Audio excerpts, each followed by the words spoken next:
Hello, everyone. I am Chris Hyams, CEO of Indeed, and welcome to the next episode of Here to Help. At Indeed, our mission is to help people get jobs. This is what gets us out of bed in the morning and what keeps us going all day. And what powers that mission is our people. And Here to Help is a look at how experience, strength, and hope inspires people to want to help others. And people are at the center of our business, which means the better we understand people, the more helpful we can be. I am very excited to introduce our very special guest for today's episode, Rajkumari Neogy. Rajkumari's work is centered around understanding people, in particular, how neurobiology, culture, and empathy intersect in today's business world. Her work is rooted in the research and methodology of epigenetics, which centers on two ideas. First, our environment and behaviors we experience in our day-to-day lives directly impact our genetic expression. And second, that we carry the traits, tragedies, and traumas in our cellular biology of past generations. Rajkumari has been working with Indeed for several years, working directly with our senior leaders as a coach, working with teams, working with numerous employees, and has especially helped us to navigate the trauma and suffering of COVID and the racial and societal challenges of the past 2+ years. Very grateful for the opportunity to get to know and work with Rajkumari, and very excited for today's conversation. We're going to try to unpack as much of what I just said there as our time allows, but this is going to be a really special conversation. Rajkumari, thank you so much for joining me today. Thank you so much for having me. So let's start where we always start these conversations. How are you doing today? Oh my goodness. What does Walt Whitman say? I contain multitudes. I'm feeling both completely defeated and slightly hopeful. That is where I am. That about covers it. So, well, we're going to get into, I think, all sides of that. Let's start by explaining, I tried to give a little intro from some of what's on your website and from what I've learned from our time working together, but you're an epigenetic coach, you're an executive consultant. How would you explain to someone who doesn't know you or familiar with this, what is the focus of your work? The thing that I always say is, what do you want more of? What would you like more of? And then how does that tie directly into how you're showing up at work? And so as we start to unpack whatever it is that the individual would like more of, the curiosity for me is to unearth patterns from the past that might be impeding whatever they would like more of. And for me, my obsession and my focus is really looking at the transgenerational elements as well as formative experiences. So that all relates. Right. All collides together, really. So that kind of work can be done anywhere. Your background is from working at various technology companies, including Facebook. How did you decide to make the shift in your career to focus on this type of work and to do that working with companies like Indeed? Yeah. It's such an interesting question. I think, I remember wanting to be a cardiologist, and I remember, having an Indian father running home and saying, okay, Papa, I know what I want to be. I want to be a cardiologist. And he's like, no, you're going to be a filmmaker. And that just kind of, did a mind-blowing moment of confusion. And we got into a huge fight. And I think I somehow found my way back to working with people's hearts in a completely different way, not having spent years and years and years in medical school. I think being at Facebook was really difficult for me. I loved being at Facebook. I loved my boss at Facebook.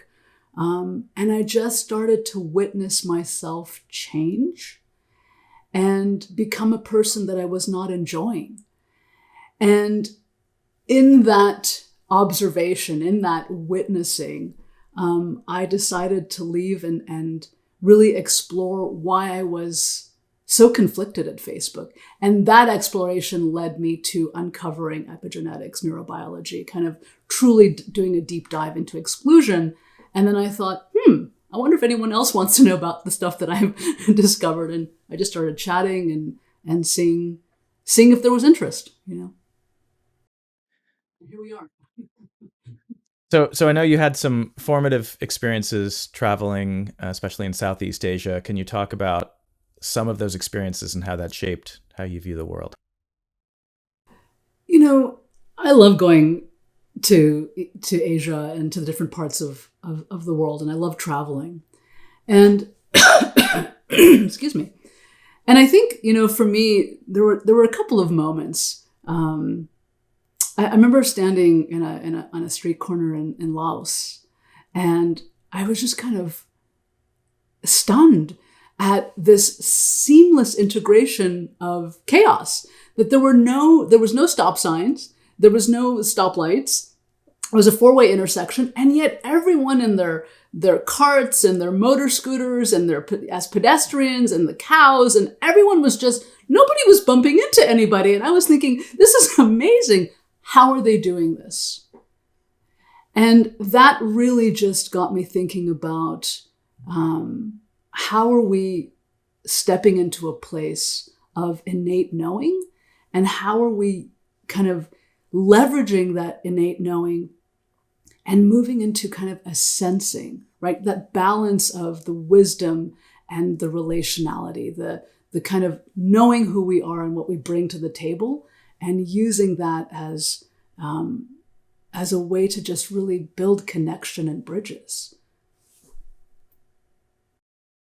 So at some point along the way, in your journey into the world of the brain, you discovered this and started diving into this world of epigenetics. Can you explain to people? I gave a one sentence intro.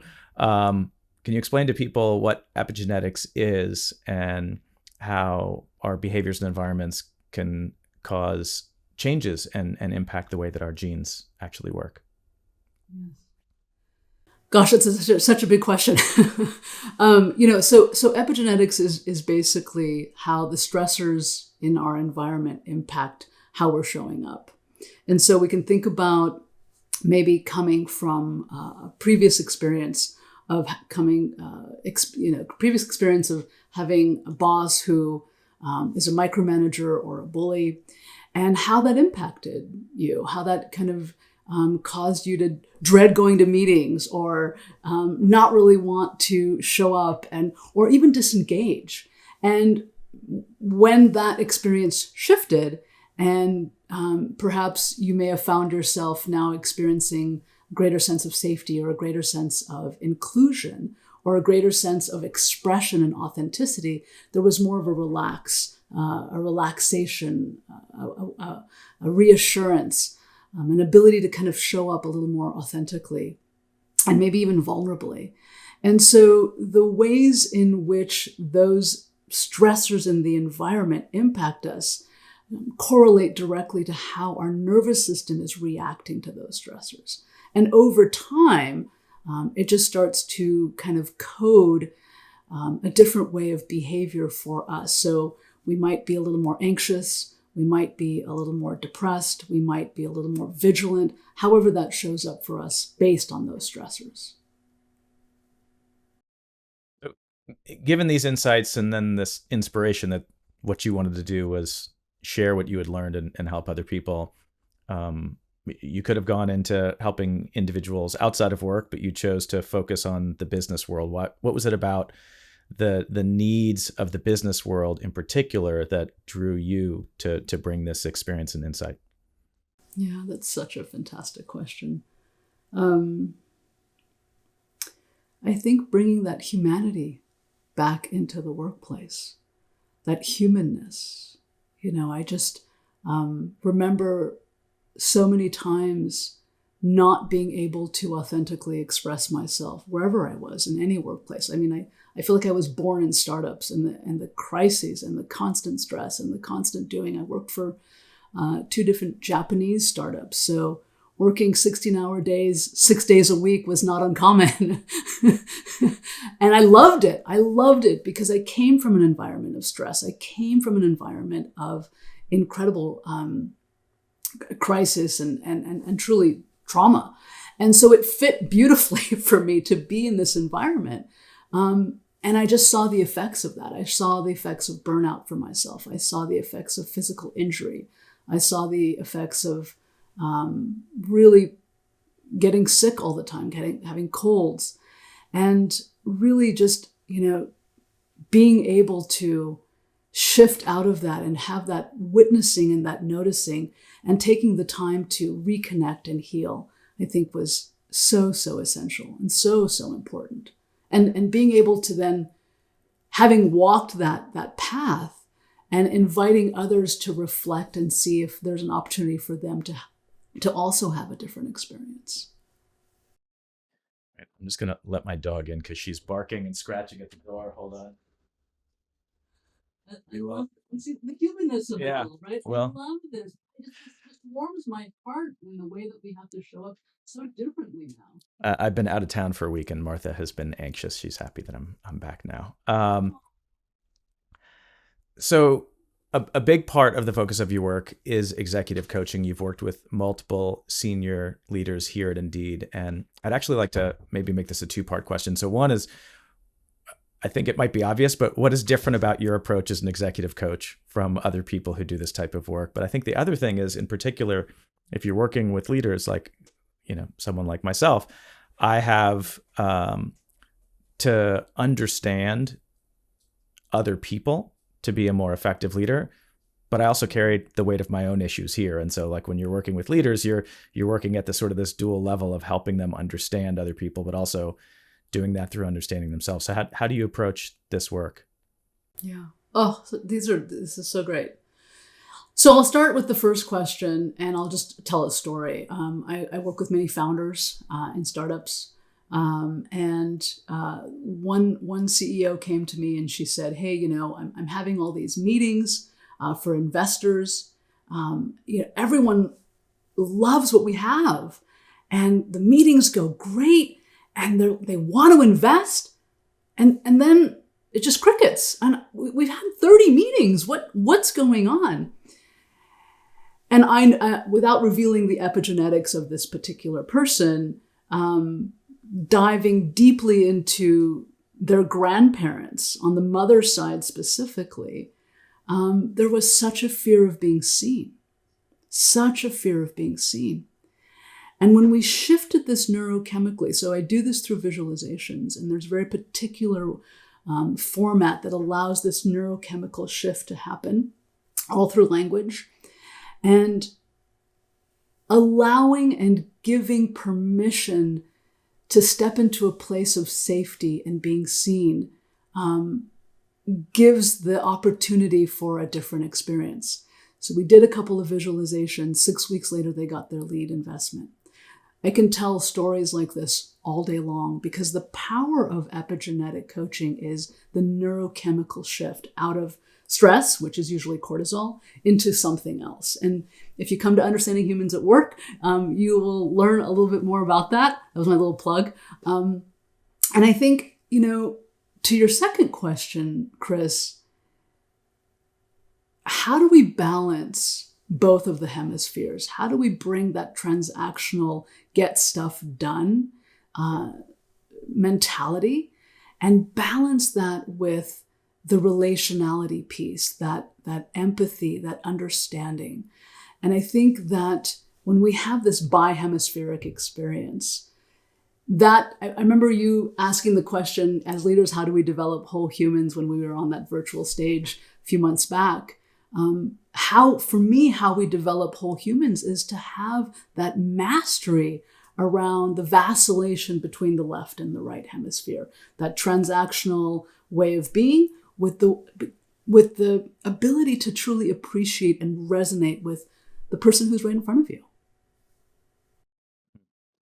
So these ideas, I'm sure outside of the business world, are somewhat radical when people first hear about them. Certainly inside of the business world, this might sound a little woo-woo. I think maybe is the technical term to some people. What was the reaction when you first started bringing this to, when you first started pitching this as, hey, I want to help you in your business through an understanding of intergenerational trauma?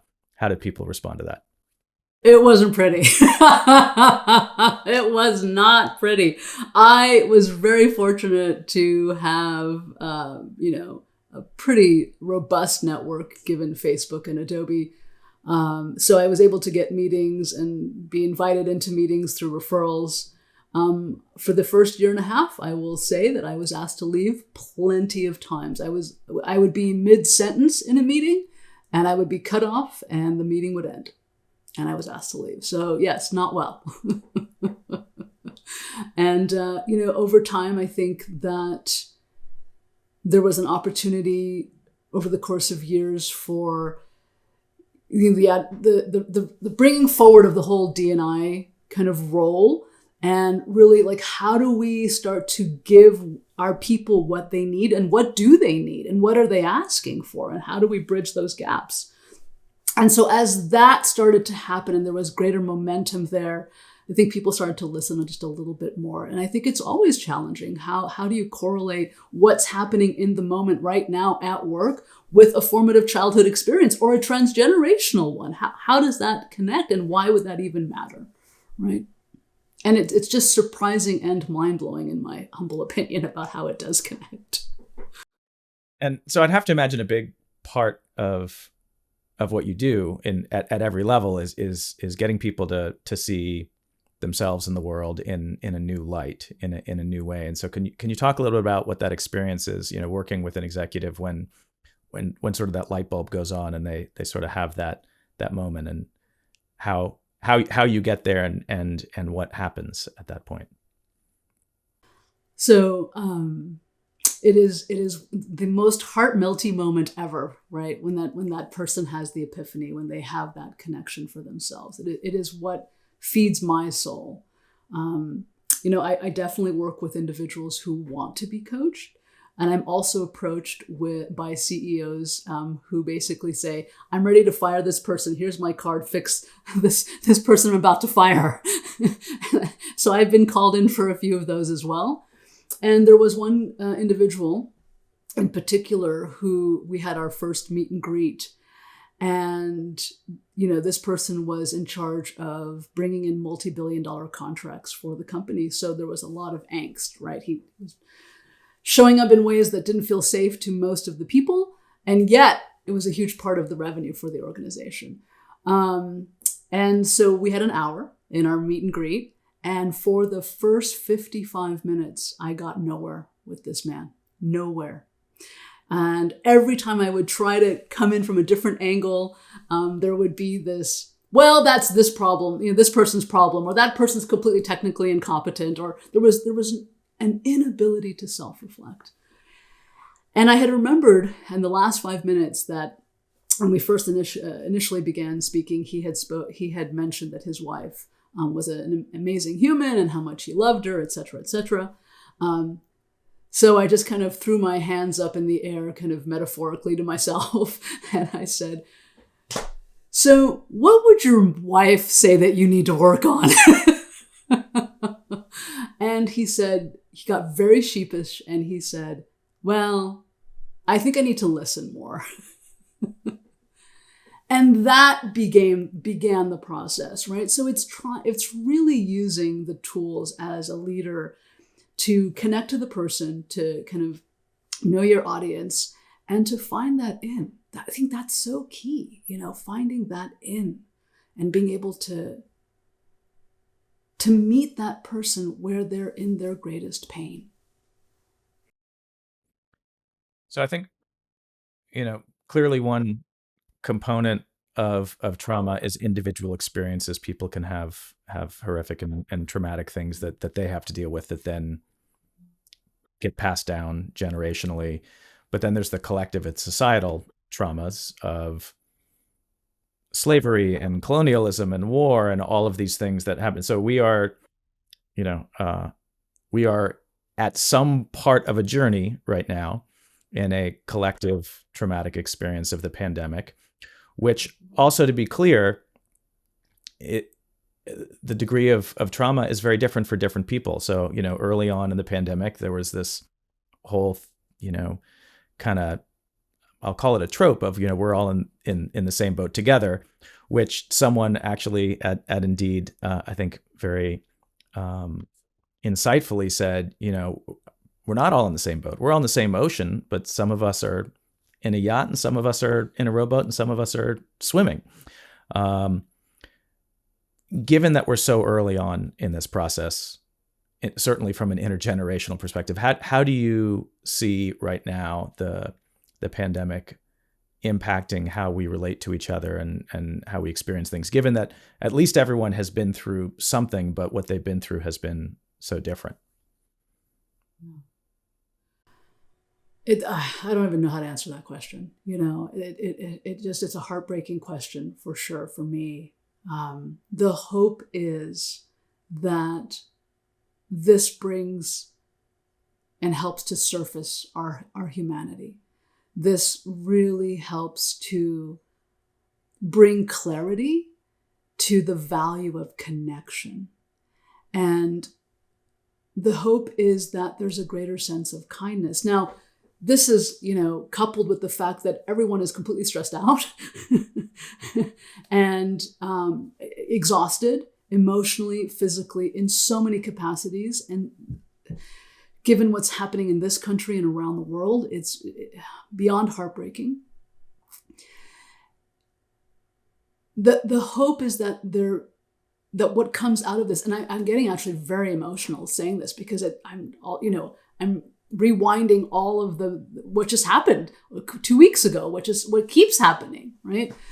There's that there's a greater sense of kindness that comes from this. I really hope that, because that's what we're in need of, is for people to just have a greater sense of resonance, to really validate people's experiences, and to just be able to hold with warmth the tragedies that we are going through collectively and individually and in different communities, and to just really honor how hard it is for so many of us to be here in this moment right now.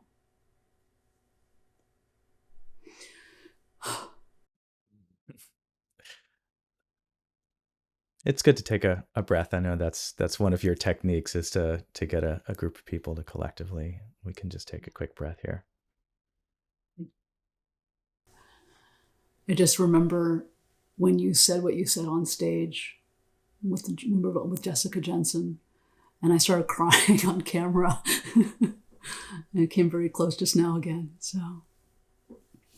Well, so I'd love to dig in. So in particular, I mean, you mentioned that, and there's a lot of different things that you do in your work, and working with directly with executives is one, but you played an incredibly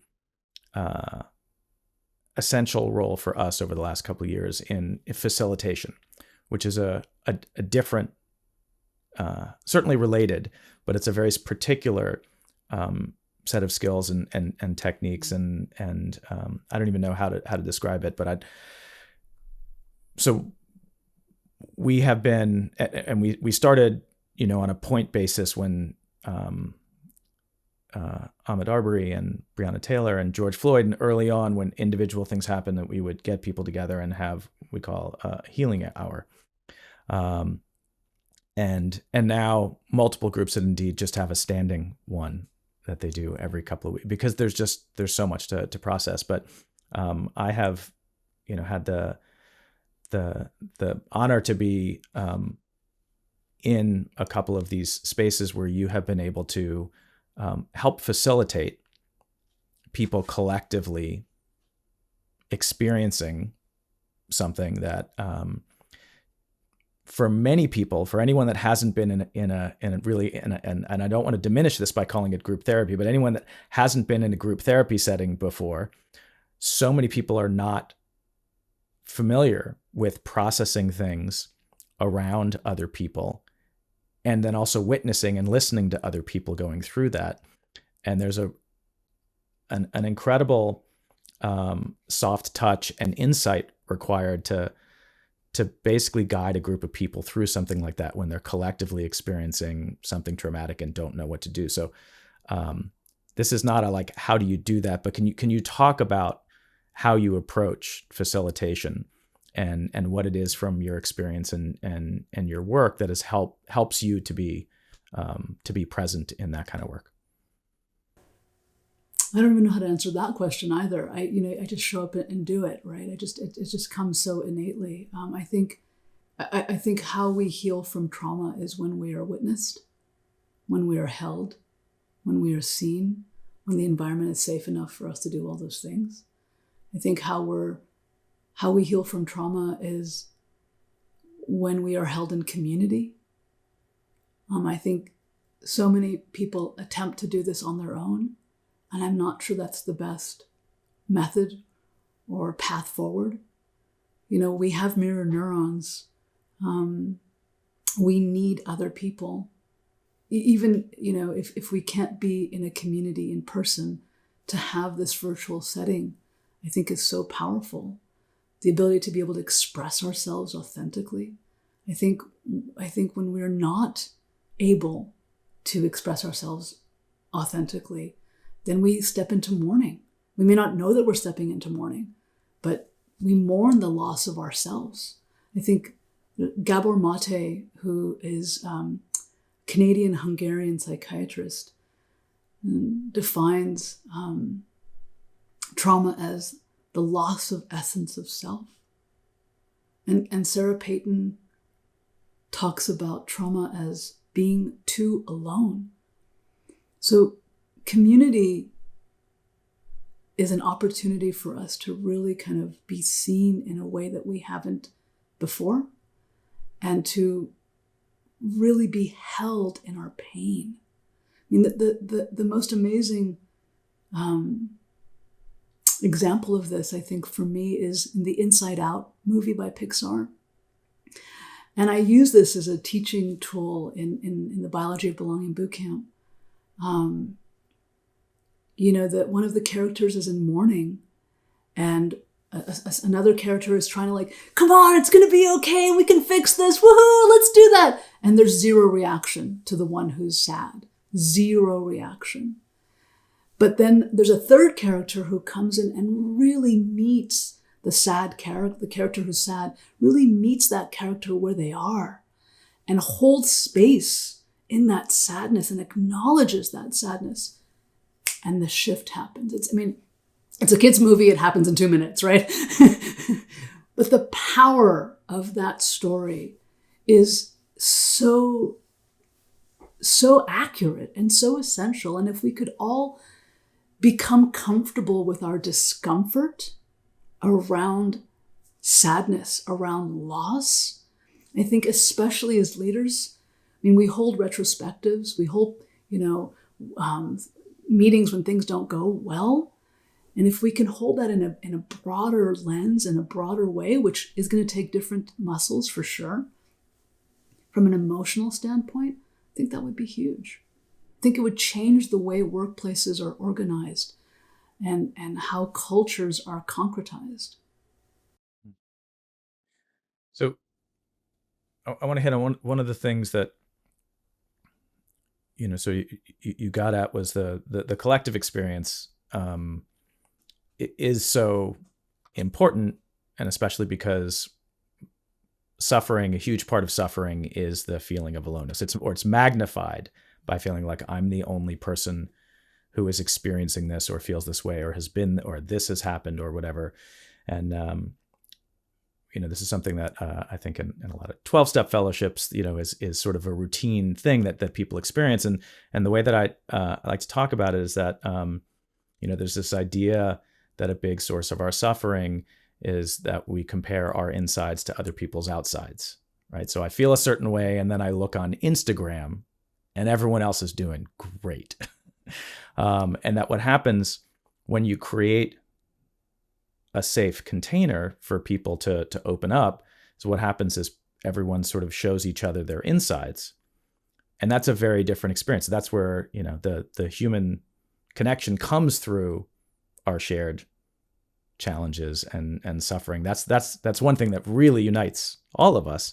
And the irony is that, we walk around thinking that we're the only ones with this. So that the magic that happens there is when, and what's required is people feeling safe enough to do that, because opening up and showing your insides if you don't feel safe is obviously terrifying. So I guess I kind of want to dig into two things here, because this is really interesting, and this is where I've seen this unfold with you in these facilitation and dealing with incredibly challenging situations. Number one is we're dealing with this at work. And so on the one hand, there might be people saying like, why are you spending an hour at work? You should be getting shit done, which, but there's something about the pandemic in particular where other avenues for people to quote, get together to process things were not as available in the same way. So we were stuck in this place where we kind of had to deal with stuff work. And then number two is that, historically these things are maybe done in a physical in-person group setting. And yet we were doing this all over Zoom. And you and I were talking about this a couple of weeks ago. And what made Zoom, maybe it was more difficult, but there's some components of it that I think we saw that actually made it possible for people to process things in a way that they might not have been before, especially in a work setting. That's a very long setup, but like I'd love to hear your thoughts on what we've been through the last couple of years with all this, and how that environment led to us maybe being able to process some of these things differently. Well, first of all, I love our insides and our outsides. I love that. I love that phrasing. When I was talking with Aiden, I was sharing with him that for me, burnout, and I've done a lot of research on burnout. I'm so curious about burnout, and I'm wanting to kind of do a deeper dive into the neurobiology of burnout and what, now that we're working from home and we have this hybrid experience, and what really is contributing to burnout. And I decided to just kind of give my own definition of burnout. And for me, in thinking about this endlessly, and especially through the pandemic, and especially witnessing my own panic and noticing my need to isolate and to just kind of withdraw and really kind of be in this very siloed experience and feel safe in that, and then also feel very lonely, was that for me, it was the compounded effects of unresolved grief. I didn't have anyone to talk to about this. And I didn't have anyone to kind of share my own personal journey. I was so busy holding space for everybody else. And what Zoom, I think, does so sweetly is give multiple channels of witnessing simultaneously. So we're hearing and seeing the person, but we have the chat window going. People are addressing other comments that happened earlier. So there's this kind of undercurrent of warmth and support that's just flooding the channel. And this happens in the healing hours all the time, and it's just incredible. When we have the biology of belonging boot camps, and people are sharing about after they come out of the small group discussions, and they're sharing, people are just showing so much support and appreciation for the trials and tribulations or the hardship that the person who is speaking has endured. And obviously, if we're in a conference room, we can't do that, right? And so the warmth and the safety and the witnessing and the acknowledgement, I think, is just kind of this, like, I don't even know if the right word is, but this whoosh, right? You just kind of get just a beautiful breeze of love, whatever you want to call it, attention, acknowledgement. And I think that is what, for me, Zoom has offered us, and especially in the healing hours, the ones that you attended, there was so much support, so much love, so much, the emojis that would come up, the heart emojis that would come up, right? That is just, it's as I say, heart melty. Yeah, and I think, and we were talking about this the other week also, one of the things that I think is really interesting is, especially for people who might not have found themselves in an environment like this, where they felt safe and they could really share what was going on with them.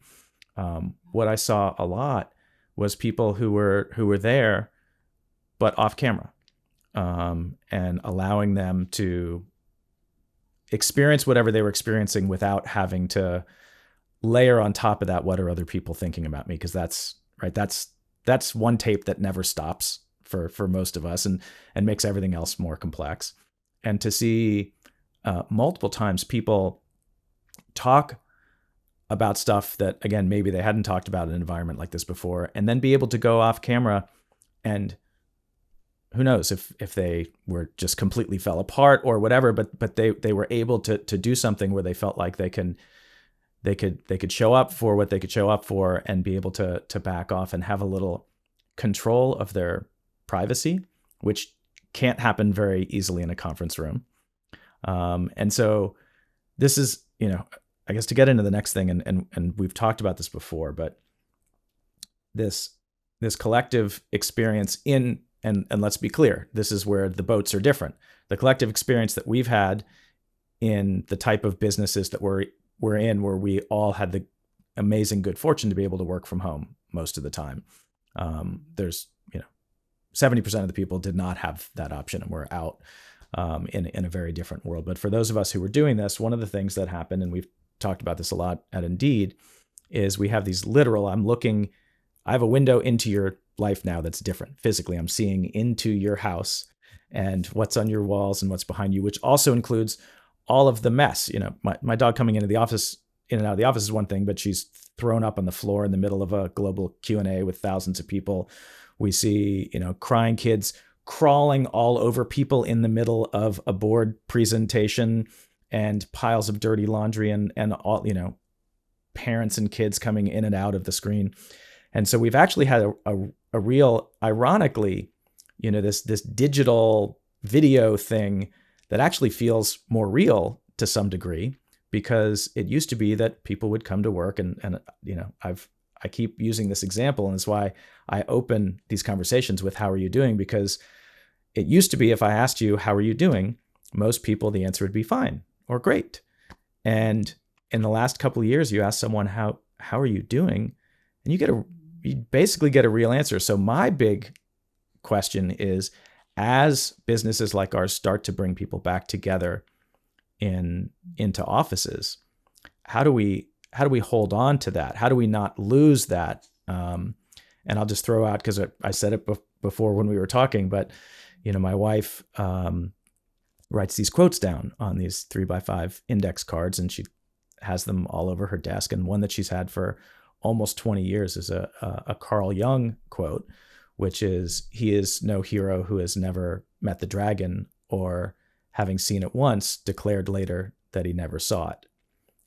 And the idea behind that is that, when we face something, whatever our dragon is, whatever our trauma or our challenges or our suffering, we're changed by it. And then the heroic thing to do is to acknowledge that and to carry that experience with us and forward, and to not just say, "Well, glad that's over," and go back to the way things were. So how do we go? What is the path forward here? How do we take what we've been through together and make sure that it is not wasted? How are we modeling that? How do we go back to the office and model what we just experienced here? How do we model behavior? How do we model communication? How do we model authenticity? How do we prioritize well-being and that it's okay? How do we prioritize being human? I was thinking about your comment earlier where you said they can turn off their cameras and just kind of take a moment, take a beat, and maybe disengage, hydrate, whatever it might be. And they can't do that if they're in the conference room, right? And so then I was thinking, yeah, they'll probably go to the micro kitchen and they'll probably grab a bag of chips or a candy bar and they'll self-soothe or self-medicate actually in that way, right? So how do we prioritize, again, how do we prioritize the authenticity of the discomfort? How do we really model that discomfort is okay? And how do we process and integrate that as a collective? We don't have to become therapists as leaders. We don't have to spend 45 minutes, unpacking someone's trauma in a conference. Like, that's not what I'm talking about at all. But just 90 seconds, 3 minutes, really holding that space, really surfacing, as I talk about in both courses, that unmet need, and validating the person's experience, right? I think that for me is so key. I just paused because an Indeedian, just last week, we were on the call waiting for the group to come back from small group discussion. And she was sharing something difficult for her, and she just started crying. And she said, "Why do you always make me cry? I always cry when I'm with you." And I didn't respond. But I was thinking, that's the power of being witnessed in someone's difficulty. I don't make anyone cry. I might have used to 20 years ago when I was not as kind of a person, but I think that's the power of being held, being acknowledged. I didn't have to do anything or say anything. I just held space for that person to show up. So I'd like to come back to something that you said very early on in this question of what would you like more of, and I'd like to ask you, what would you like more of when it comes to how it is that we relate to each other at work? Yeah. I would like more of everyone prioritizing a bihemispheric experience as leaders, as humans, that we balance our human doing aspects with our human being aspects, that we prioritize kindness and care, and that we prioritize validating over gaslighting. That's really important to me, because gaslighting actually registers as physical injury in the brain, and we are literally harming people when we gaslight them. And when we validate people in their experience, we don't have to agree with their experience, but we can just validate their experience. That's an invitation towards healing. We were talking before about psychological safety, and from a leadership perspective, how critical it is for everyone to feel trust in leadership. And so how is that developed or built or rebuilt when it hasn't been there? One of the things I get told a lot is that I do a really good job of building safe spaces for groups. I don't have a template. I don't have a playbook. I don't have an outline that I go about, a list that okay, step 1, I'm going to do this. Step 2, I don't have that. I think for me, that level of trust and safety is built every single moment, in every single conversation, in every single sentence. And it involves truly prioritizing that relationality piece along with the competence piece. So I talk about trust being a bihemispheric experience as well. And then it's a combination of what I bring to the table in terms of my competence, my expertise, the wisdom. But how am I sharing that? If I'm yelling at people, I might be right. No one wants to listen to me yelling what I'm saying. So it's that combination of warmth from the right hemisphere, how that delivery is landing, and truly being held. And it's that repetitive, authentic commitment to showing up vulnerably and honestly and with integrity. So, big question. So you can pick any part of this you like, but what are your hopes for the world of work, and how that relates to your hopes for the world in general?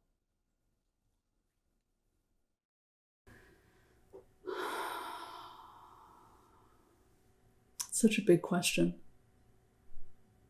I think if everyone were to take a moment and begin to process their own epigenetics in terms of reflecting on their formative experiences, how that shaped them, how that is propelling them or impeding them forward, and to think about the stories that their parents and grandparents endured, that those hardships, and to bring about a sense of compassion and empathy, and to show up in the world with a greater sense of resonance. For me, I remember one day Sarah Payton and I were kind of talking through a project, and she just randomly said, if everyone were able to rewire their right hemisphere, we would live in a completely different world. And it's so true. We really would. We really would.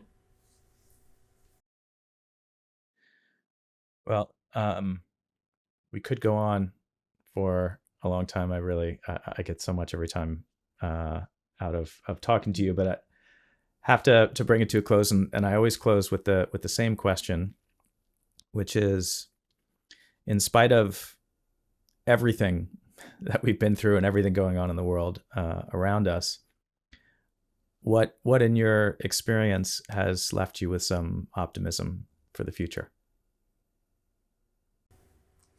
People who keep showing up and doing the work. It's been incredible to witness the Indeedians who just come and do their work. I'm getting emotional now. The Indeedians who come and do their work and who just keep showing up week after week, and who reach out and ask for questions and support and want some time to explore and dive deeper. It's just so inspirational. It's so inspirational. It makes doing my job completely worth it. Well, I've really enjoyed the conversation. I've really enjoyed getting to know you, and I want to say thank you for joining me and sharing the way that the only way that you seem to know how to share, which is very authentically. But thank you for everything that you've done for all of Indeed, and for I'm sure everyone else that you get to work with. And I look forward to more. And thank you for joining me today. Likewise, so much likewise, Chris, and thank you for having me. It's been such a pleasure.